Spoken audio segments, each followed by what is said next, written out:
एक second please, पहले विनोद जी यहीं से इस पे ये आईएएस वाले पर आइए पहले। ऐसा होता है कि 10 साल हो गए अब तो योगी जी को होने वाले हैं, 8 साल तो हो ही गए, हाँ, 10 हो ही जाएंगे, होने वाले हैं 27 में। तो क्या इतने सेंसिटिव पोजीशन में अफसर में खौफ नहीं है? वो खुलेआम मांग रहे हैं इन्वेस्ट यूपी वाली जैसी पोजीशन में 5% कमीशन। मतलब ये इस बात का संकेत है कि मतलब योगी जी को पता नहीं होगा, जाहिर है जब पता लगा उन्होंने कार्रवाई की, लेकिन इस बात का संकेत है कि उच्च स्तर पर भी ब्यूरोक्रेसी में भ्रष्टाचार है, वरना एक अफसर कैसे हिम्मत कर सकता है जीरो टॉलरेंस की नीति के चलते हुए? तो ये तो है ना। अच्छा, क्योंकि हाल में जो जज साहब का केस आया, तो जज में और इसमें तो फर्क है ना। जज साहब को तो इम्यूनिटी होती है। जज साहब को घर में भी वो खबर आई कि आग लग गई, तो वो आग ढंग से ही लग गई। अब वो खैर, तो मतलब इससे ये जो है उच्च स्तर पर भ्रष्टाचार अभी उत्तर प्रदेश में चल रहा है नौकरशाही में, और ये उसकी मानगी है। लेकिन अच्छी बात यह है कि तुरंत मुख्यमंत्री जी ने कार्रवाई की, उसमें बजाय लीपापत्ति करने की उन्होंने तुरंत सस्पेंड किया और जांच बिठा दी। ये एक उसका दूसरा सकारात्मक पहलू है।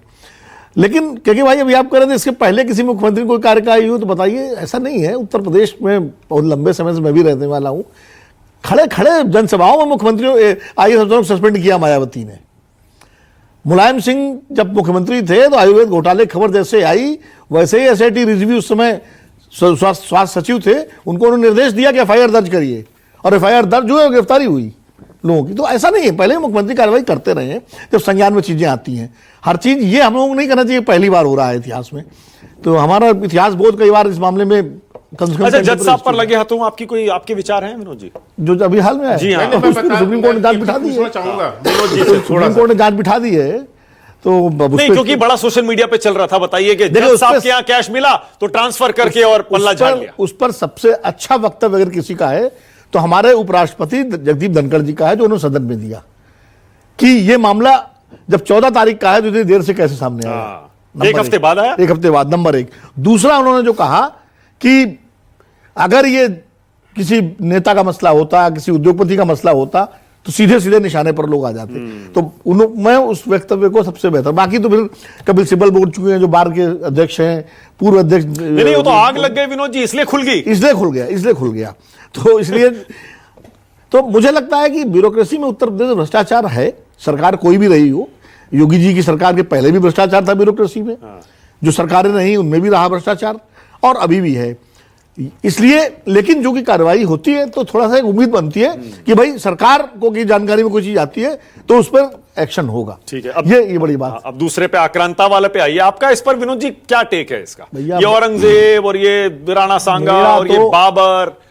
मेरा तो टेक डॉक्टर लोहिया ने जो कहा था वो है। अब डॉक्टर लोहिया ने ये कहा था कि हिंदुस्तान का मुसलमान बाबर को और तैमूर को आक्रांता माने, और रजिया को और अकबर को, कबीर को पुरखा माने। हिंदू उनको पुरखा माने और वो उनको आक्रांता माने, झगड़ा ही खत्म है। भाई जो जाहिर बाबर समरकंद से, फरजाना से, वो समरकंद से काबुल से होते हुए वो हिंदुस्तान है।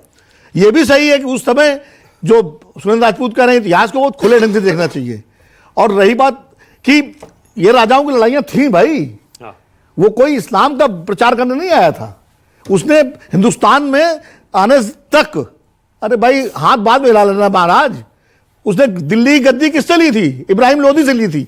इब्राहिम लोदी मुसलमान था, उसके पहले उसने अफगानिस्तान में मुसलमानों को हराया, उसके पहले उसने समरकंद में मुसलमानों को हराया।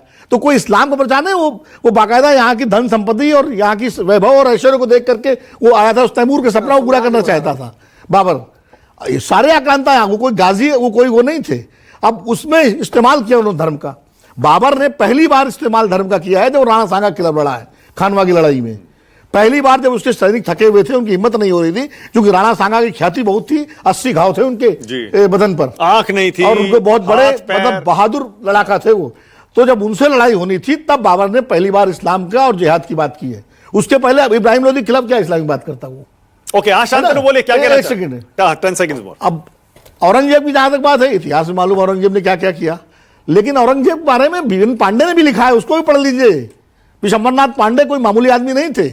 उनको भी पढ़ लीजिए। स्वतंत्रता सेनानी थे, गांधी जी के अनुयायी थे और इतिहासकार भी थे, उड़ीसा के पूर्व राज्यपाल रहे हैं। उनकी किताब इतिहास के साथ अन्याय पढ़ लीजिए शांतनु जी, उसमें भी कई चीजें दी हुई हैं, कई फरमान दिए हुए हैं बाकायदा कोट करके फारसी के साथ। ओके, शांतनु तो बोलिए, क्या दोनों कह रहे पक्ष हैं, अत्याचारी क्रूर तो थे ही। और हर शासक, अशोक ने कलिंग पर हमला किया था तो क्या भारत के अंदर हमला नहीं किया था? वो कलिंग वाले उसको क्या मानेंगे? आक्रांता नहीं मानेंगे? अशोक को क्या मानेंगे? वो गुलदस्ता लेके गया था क्या कलिंग? तो बोलिए शांतनु, बोलिए, राजाओं की शांतनु। लड़ाइयां थी ओके, महाराज। शांतनु, मैं बोलिए। ऐसे चिल्ला चिल्ली में नहीं बोल पाता हूँ, मैं स्टूडियो के बाहर भी हूँ। देखिए, ये जो विनोद जी ने तर्क दिया, ये पुराना वामपंथी रोमिला थापर, अब वो वामपंथी हो गया। नहीं, बात सुन लीजिए, ये टैग लगाना गलत है। नहीं, आप पर नहीं लगा रहे, वो कह रहे हैं वो- इतने वरिष्ठ पत्रकार हैं, बोलिए। मुझे आपको सिखाना कितना अजीब लगता है। अपनी बात कहिए, तर्क पे तर्क दीजिए ना, मैं कुछ बोला आपके उल्टे बिल्टे तर्क। बोलिए। आप अपनी बात कहिए। तो ये बिल्कुल वामपंथी तर्क है। मैं क्यों बता रहा हूं तर्क है ये क्या क्या कि भाई आपको अगर उसको इस्लामिक नहीं दिखाना है तो आपको ये टेरिटोरियल थे, केवल जमीन लेने आए थे, मतलब जमीन लेने आए थे। पानीपत से घुसते हैं, पहला मस्जिद बनाते हैं, फिर वहां से अयोध्या जाते हैं, दूसरा मंदिर तोड़ते हैं, फिर वहां से संभल जाते हैं, दूसरा मंदिर तोड़ते हैं। जमीन लेने गए थे, मतलब जहां पे कोई मुसलमान बसावट भी नहीं है, वहां जाके व्यक्ति मंदिर तोड़ रहा है, वहां जाके मस्जिद बना रहा है। इसमें इस्लाम कुछ नहीं है। मतलब इस पर हंसी आऊं कि दुखी होने समझ नहीं आ रहा। इतने वरिष्ठ पत्रकार इतना हल्का तर्क दे रहे हैं, मतलब उसमें मैं क्या बोलूं? अब मैं मतलब जवाब दूंगा। मंदिर तोड़ रहा है, एक के बाद एक तोड़ रहा है, कहने नहीं ये तो टेरिटोरियल थे, तो इसका जमीन मैं लेना है। जवाब दूंगा। मजाक विनोद जी, बना बोलिए। के, ठीक है। ऐसा है, इतिहास का एक ही पक्ष नहीं है शांतनु जी। सारे पक्ष बता दिए ना मैंने आपको, बता सुन दिया लीजिए, सुन लीजिए, मतलब सुनिए, अब सुन तो महाराज, सुन तो लीजिए, सुन तो लीजिए। एक एक करके। हाँ, 1857 में जब बहादुर शाह जफर के नेतृत्व में हिंदू बाबर मुस्लिम का रानी, बताइए ना, अब देखिए, अब ये अरे तो- सुन लीजिए, अब आप नहीं सुनेंगे, अब आप नहीं सुने, आप इलियट और डाउसन को पढ़ करके पूरी हिस्ट्री बताएंगे। आप सुनिए, एलेक्स रदरफोर्ड की किताब पढ़िए हिस्टोरिकल एविडेंस के साथ, समझे? और दिल्ली में कई ऐसे मंदिर उत्तर भारत में मिल जाएंगे जो बाबर के जमाने से आने से पहले हैं, आज भी हैं। तो ऐसा नहीं है। अब कौन सा मंदिर किस परिस्थिति में तोड़ा गया उसकी पड़ताल, अब आपका नजरिया अपना है, मेरा अपना है, ठीक है, ओके। लेकिन दूसरे के नजरिए में सवाल मत उठाइए कि ये हल्का तर्क है, नहीं, कमजोर तर्क है। बिल्कुल सही है, personal comment। आपको ग्लास आधा खाली दिखता है, मुझे ग्लास आधा भरा दिखता है, समझे? हाँ, नहीं, ठीक है, पर्सनल कमेंट नहीं, अपनी टूटा अपनी हुआ बात। मंदिर केवल टूटा हुआ मंदिर अपना दिखता है आपको। आप अगर मेरा वामपंथी तर्क है तो आपका दक्षिणपंथी तर्क है।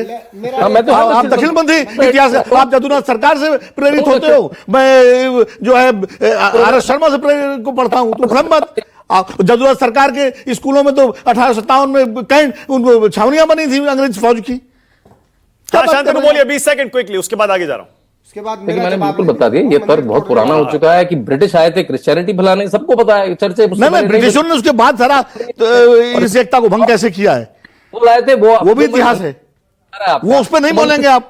और मंदिर में जाके वो संपदा नहीं तोड़ रहा है, वो देवी देवताओं अच्छा, मंदिर तो चलिए, तोड़े गए, ओके, मंदिर तोड़ने ओके, को कौन मना कर रहा है? Okay, all right, okay. Manoj Singh का 30 सेकंड्स, फिर आगे देखिए, जा। जो मंदिर 30 सेकंड। तोड़ने वाली बात है, एक इतिहास पढ़ के, सिर्फ सरकारी इतिहास पढ़ के इतिहास का निष्पक्ष विश्लेषण नहीं हो सकता है।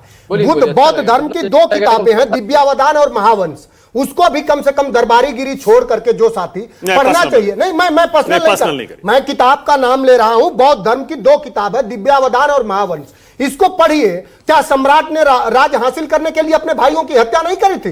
कलिंग युद्ध के बाद में सम्राट के ने जो हृदय परिवर्तन हुआ, उससे पहले। और जो बौद्ध धर्म के आज भी रत्नागिरी से लेकर के इलाहाबाद से लेकर गया तक जो हजारों मंदिर जो टूटे मिलते हैं, जो उनकी खंडित मूर्तियां मिलती हैं, मैं जानना चाहता हूं कि उसको किसने तोड़ा। ओके, के शर्मा, आपकी बारी, उसके बाद सुरेंद्र राजपूत। के शर्मा बोलिए।